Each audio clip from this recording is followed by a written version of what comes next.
When organizations have to explain why things didn't quite work out for them, they tend to have two dominant responses. One is that the people themselves lacked some form of skill, and so we respond by organizing various different training sessions for those people, or there was some problem with the design of the intervention itself, and so we need to try and tinker with that design to try and improve it.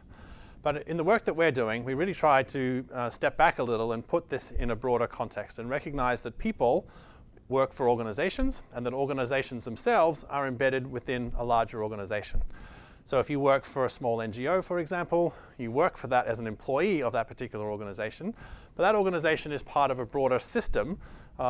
in which NGOs act around the world. Same if you're a government employee or you work for a large development agency. You are an employee that has a manager, but your organization itself is embedded within a larger system. And trying to understand that it's the interaction effects of all those together that constitutes what we call the ecosystem within which reform does or does not take place. Now, when we think about these different organizations and the agents of which they comprise,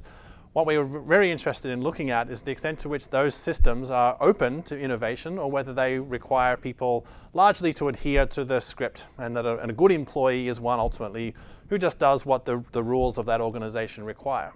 Or if they're in a space that allows and requires the agents to be more innovative and to be able to explore potential solutions to problems that might actually be unheard of before. That might require, in fact, quite a degree of entrepreneurial behavior on the part of those particular people. So when we look at the different organizations with which we work,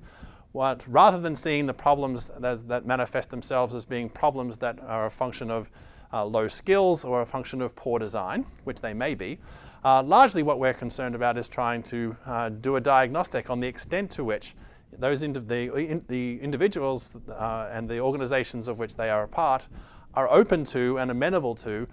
exploring quite different ways of engaging with the problems and trying to consider different types of solutions.